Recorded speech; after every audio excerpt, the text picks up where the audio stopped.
Alright, welcome fellow druids to another episode of Full Circle, and this is going to be the first installment in a series that I am doing exploring the identity of what Circle Orboros is, or means, or should be. And what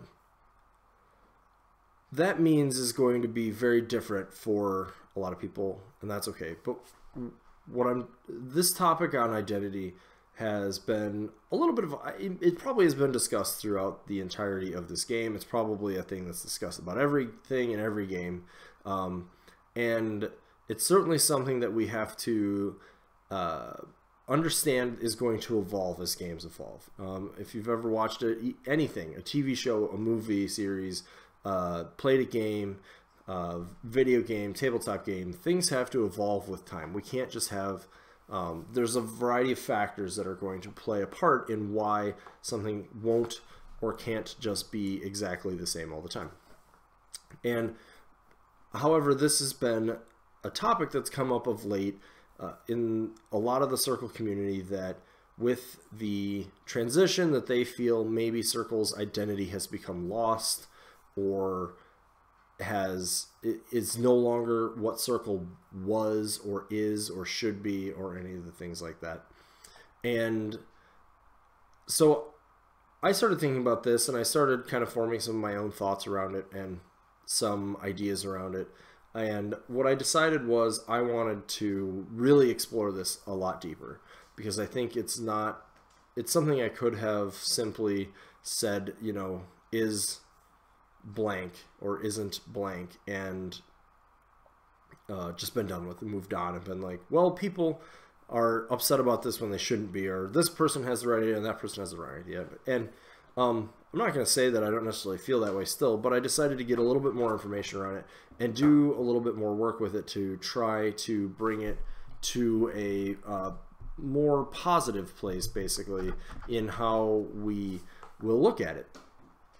So with that in mind, I decided to basically look at a bunch of different resources, look at talking to folks who played Mark 1, because I didn't play Mark 1, talking to folks today to find out what they felt like was identity to them. So a lot of that was about Mark 2. Look at my own experiences in Mark 2 when I started playing. Look at some of just what Privateer Press has said on this actual topic and how they feel about it, and then keep exploring different avenues. So I feel like to properly frame this discussion, we actually need to understand all of these things. We need to understand what was sort of our best understanding of the identity of the faction according to people who played in Mark 1. What was the best identity, what was sort of happening in Mark 2 as well, and then where are we now, and what sort of things has Privateer said, and what do we see, and hopefully some good can come of that. So this is going to be ongoing. I'm going to try to do this as a multi-episode series basically on my channel. I don't know if I'm going to be dropping all of these episodes like this week or in order or anything like that. I don't know if this will be something maybe that I drop a few episodes for and come back to. We'll see. It kind of depends on how I feel like it's going. But I decided to do the video format after I started writing some things, and frankly, the topic is really deep. I thought about doing just a single episode talking about this, and I felt like if I did that, it would be a feature-length movie, basically, that I was delivering on the topic potentially, and I didn't really want to go down that route either. So I decided I will talk about it, I'll break it down into some pieces, and we'll go from there. So that's the idea behind the stream, and there'll be a playlist. So if you do want to keep track of all of these, you can. I'm going to call it identity, I think. And anyway, so with all of that in mind, let's start at the beginning. So at the beginning, we have Mark 1. Just to throw out a caveat right off the bat, I did not play in Mark 1. I joined the game, I believe, around 2011 when the Domination anthology was released. and that was the book that had Grail, Baldur 2, the Celestial Fulcrum. I think Gedrix was in that book, a couple other things, and so that's when I joined the game. So to get information about Mark 1, I went out and asked some people on Facebook and some other forums who played then and sort of what they saw. And I have looked at a few of the rules in Mark 1. I was familiar with a few things myself as well, and how we've changed. And I was also familiar with things in the game. So the first thing I want to throw out there with Mark 1, I'm going to be super generic, right? This was a brand new game at the time. The number of releases were much, much smaller than today, right? Prime Mark 1 for Circle, I believe, and I'm doing this off memory, so I could be off a little bit, but I believe it was Kaya 1, Kruger 1, Baldur 1. We had the Warp Wolf, which is now the Feral Warp Wolf, the Gorax, and the, sorry, it would be the Gorax Rager today, so it's just called the Gorax then, and the Argus, which is now called the Wild Argus. Then you had Blood Trackers. Nuala didn't exist yet. You had Wolves of Orboros. There was no such thing as command attachments yet, or unit attachments as they were known in Mark 2 and Mark 1. Druids of Orboros, same, no attachment.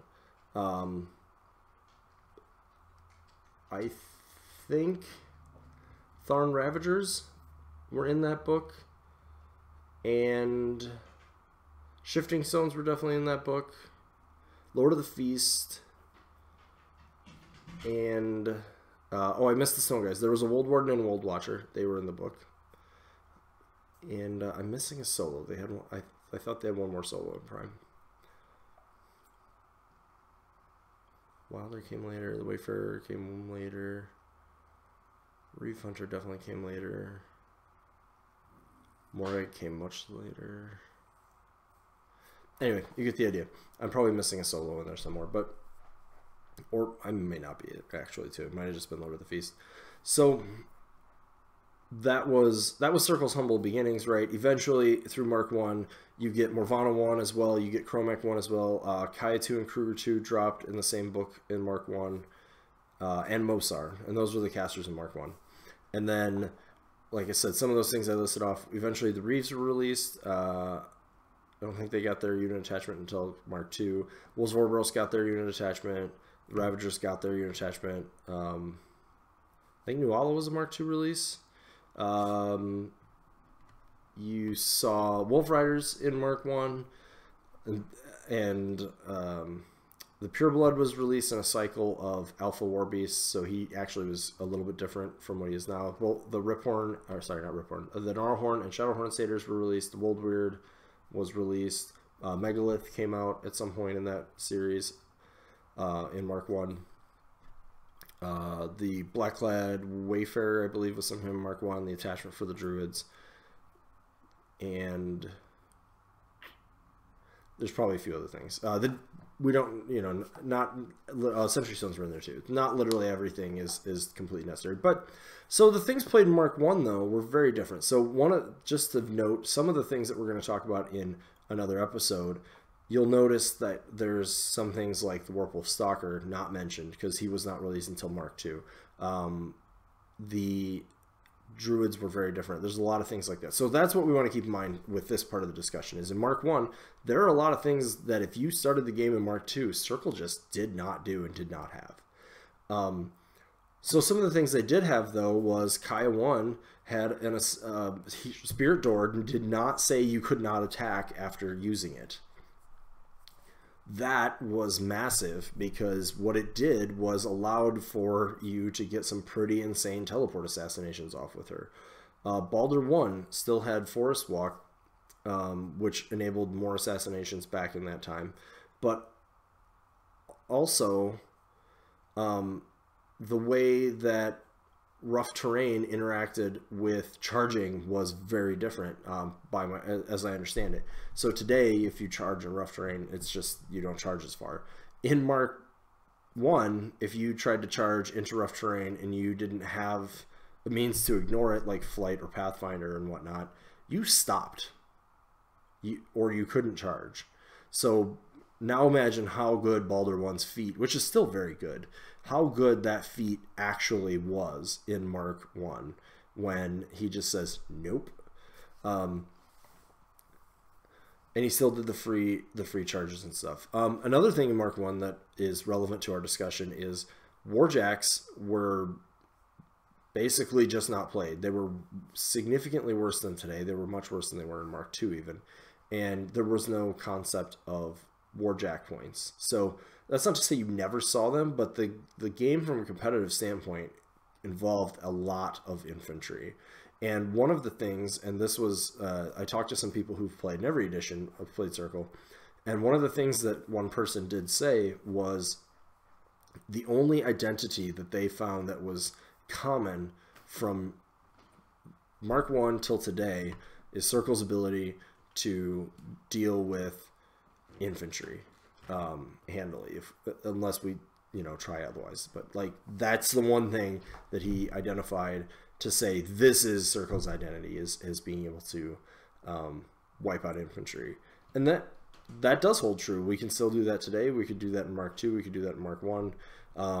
Kruger 1, Chain Lightnings with Wold Wardens were played a ton. And Morvana 1, her recursion was better back then because you could, I think her spell let you bring back Tharn Ravagers and things like that.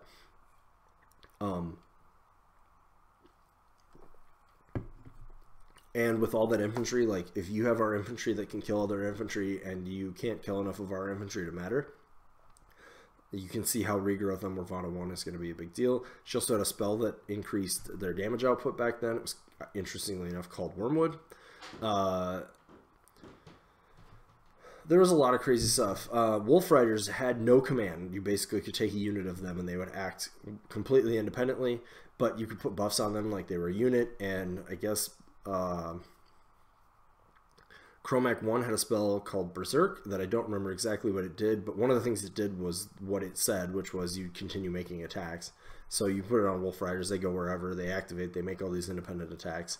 They could like blender stuff all on their own. And and we still had, at the end of the day, you could still do things like if you could get a Feral Warpwolf with Primal on something, because I believe Primal did exist, you would annihilate it. The Wold Weird, which today does Purgation, had its Animus was to do, you could put basically Purgation on a model. So I don't have to tell you why that would be potentially pretty good. And so on and so forth. There's just a lot of stuff in Mark 1, but you can start to see where the identity of Circle in Mark 1 was. We had teleport, right? We had movement pieces. Those were still there. Shifting Stones were still part of the game. Lord of the Feast was released back then, although I understand that he was not considered to be very great. There's all of these little pieces that start to build what is identity, right? We had the ability to control certain things. We had the ability to handle a lot of infantry. We have a lot of spells that are very potent, right? We have different types of spells, but we have casters doing a lot of things. You've got Morvana with recursion. You've got Kaya with the placement things. You've got Baldur who wants to bring Wolds because of a few of his rules and whatnot. Chromac, who is what he is. Mosar, as I understand it, was largely the same as he was. Kruger 2, I think gave Ravagers the ability to jump. So, that certainly played into the movement stuff, but you can see how that's kind of a bananas rule to have. And there were a lot of things, and I think it's important to further say that Mark 1 existed for about 6 years, or 7. Game came out in 2003. Hordes came out sometime between 2005 and 2006. So we're looking at, there were about 4 to 5 years of Hordes, and then another roughly 2-ish of War Machine before that, 2-3. So you're looking at somewhere between 7 and 8 total years, and you're looking at, 6 and 8 total years, and you're looking at 4, maybe 5 years of Hordes. And really, compared to today, Privateer Press was really just starting to wrap their head around what this game was. And that sounds crazy to say for a game that's been around that long. But if you think of any game you've played and how it evolves, the model then was, the only other thing out there was Warhammer products, right? Warhammer 40K and so forth. And so what things were out of control in the game? And this was before, today we'll talk about this more later, but we have CID. We update rules for models every 6 to 8 weeks right now. Probably from now until forever for this game. Every 6 to 8 weeks, rules get updated because there's an easy means to get them out. This was Mark 1, where there had to be paper cards and books and things that people could hold in their hands. I mean, now you can do that, but you don't have to, and it's easier to get that stuff. And the internet was just, it was around and it was prominent, but it was not on the scale that it is today, where people just get it and they use it and they expect digital products which can support really anything they do. So, and there was no such thing as an iPad or tablets didn't really start to exist until pretty late in Mark 1 at all. And they were pretty novel even by then. Mark 2, they obviously became more prominent. But so there's a lot of stuff in this game that just was not balanced, was not where it needed to be for a game that wanted to be in the competitive sphere. It was not where it needed to be in Mark 1. I have heard so many stories of people saying, back in Mark 1, I did this. And I'm like, wow. Like, I'm sometimes nearly surprised that this game even made it into its second edition, just because of some of the crazy things that happened. And this is not unique to Privateer. This is not a slam on them at all. It is very hard to develop a game like this, and they're now building on a very good foundation that they built back then. But some of the rules and the ways that they actually chose to push their, push the genre and push the game, you learn from that, and that's what they were doing, and they did a good job, and they built a good foundation, and they built Mark II off of that, and that was great, and we'll get to talking about that another time. But so I just want to say, when we're looking at what Circle did in Mark I, it's important to realize that that is part of the identity of what Circle is, but it certainly will not be its entirety. But I also think it's important because a lot of the models that came out in Mark I, what they were and what they did change how the game is informed. Things to keep in mind then too, there were no huge bases in Mark I, none. At one point they said there wouldn't even be cavalry, and obviously there was. But things that were novel in Mark I were cavalry, were attachments to units, were dragoons. That was a big deal. Some of the large base casters. Large base casters was a big deal. There was one book devoted, and it was a War Machine side, devoted entirely to that. And now some of these things are pretty mundane to us. Like, we just expect them. Sometimes you get a large base caster, sometimes you don't. Sometimes, there were no Warcaster units, there were no battle engines, so there was no battle engine Warcasters. Tons of stuff didn't exist in Mark I. But Circle's identity started there, and it started with a lot of our ability to kill infantry. It started with Geomancy was a really big ability. It started with some pretty crazy, I think assassinations in Mark I were just in general way more common. I think people played more for that, as I was able to understand. Being able to use attrition to kill infantry through recursion with someone like Morvana 1. And another theme I want to really throw out there, and because this starts in Mark I also, is you can kind of hear it as I talk about these different things, right? What Kaya did from what Baldur did from what Morvana did were all very different. And I think that's, as I've been putting these pieces together, that's one of the things that is going to continue to be a theme that we need to make sure we're breaking down, which is what parts of the faction do what. Because as we'll see as we get to Mark III toward the end of this, that this meant different, that these things are now going to become major components on their own. That's what I think we're going to see in Mark III. We'll get to that when we get that far. But suffice to say, for Mark I, that was kind of what we saw. That was kind of what I heard from people. Assassinations, infantry clearing, lots of geomancy was used. You still saw warpwolves from time to time, or you saw them sort of like for closing out the game. Things like throws and movement shenanigans were a much bigger deal, and so forth. So that's Mark 1. So I'm going to kind of cut this episode off here. It's been long enough to kind of intro us and talk about Mark 1. We have another episode talking about Mark 2, Mark 3, the rest of the game, the article, the pieces that Privateer themselves posted as identity for the faction as it rolled out, and so forth. So thanks for watching. If you are interested in the episode, these are going to be getting posted as I get them done. They might be mixed in with other stuff, they might not be. We'll see how my recordings go. I am planning to record more now, so it just depends on I do have some stuff I have to do during the day I'm recording this, so we'll see how far along I actually do get. But if you enjoy this, make sure you hit the bell to subscribe to my channel. Give us a thumbs up, share us on social media, and this should be a pretty good segment, and we will see you next time.